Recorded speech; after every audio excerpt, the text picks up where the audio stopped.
Bonjour Sandrine Billy et bienvenue à Mirepoix. Vous êtes connue pour votre saga sur la Dame de la Sauve. Je suppose que vous avez dû faire beaucoup de recherches documentaires.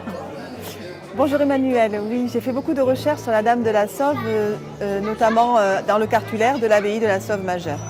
Voilà, et sur les cahiers de l'Entre-deux-Mers et auprès de personnes qui ont fait une thèse et un doctorat sur l'Entre-deux-Mers au XIIe siècle. Et j'ai cru comprendre que c'est comme cela que vous avez croisé l'hérésie cathare.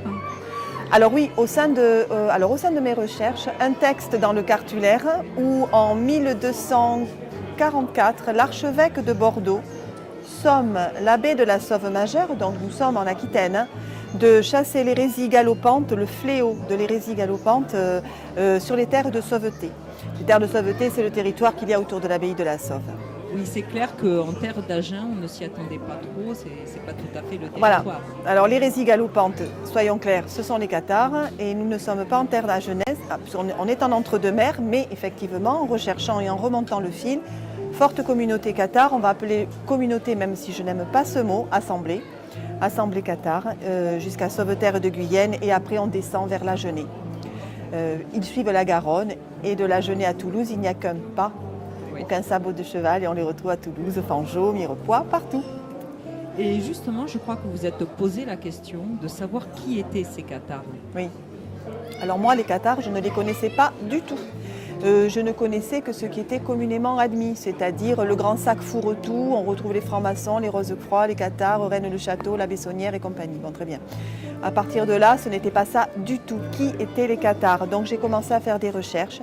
J'ai beaucoup travaillé avec les livres d'Anne Brenon, essentiellement, voilà, pour sa rigueur historique, et j'ai commencé à comprendre à peu près qui ils étaient. Mais une vie ne suffit pas, à mon sens, pour vraiment les connaître. Bon, j'ai fait au mieux pour Cathare. Un des fondements de votre récit se base sur l'évangile de Judas. Oui. Alors c'est un évangile qui n'est pas très connu. C'est l'évangile phare du catharisme. Il s'en réfère sans arrêt à l'évangile de Judas. Non, pas l'évangile de Judas, l'évangile de Jean. L'évangile de Judas, c'est en démêlant le fil cathare, je tombe sur un texte. Et dans ce texte, qui est presque inexploitable, il y a une seule phrase. Et quand on la replace dans son contexte, on tombe sur la foi cathare. Voilà. Et c'est de là que j'ai démarré le roman, sur cet évangile de Judas. Il y a une question que je me pose, c'est sur les transes de Prunelle. Les transes de Prunelle. Oui, les transes de Prunelle. Prunelle est habitée par une force intérieure. Prunelle, elle est connectée, on pourrait dire ça aujourd'hui, elle est connectée, elle est en lien. De nos jours, on la qualifierait de médium. Et effectivement, il y a des moments où Prunelle peut avoir des visions, des transes. Les transes existent depuis la nuit des temps. Bon, voilà. Et donc Prunelle en a. C'est un personnage en oui. couleur et particulièrement attachant. Et aussi, j'ai beaucoup apprécié le personnage de Trojan. Le personnage de Trojan qui finalement n'est pas le chevalier que l'on attendrait. Non, non, non. Et justement, c'est une grande souffrance. Trojan, il est troubadour, avec cette sensibilité extraordinaire des artistes.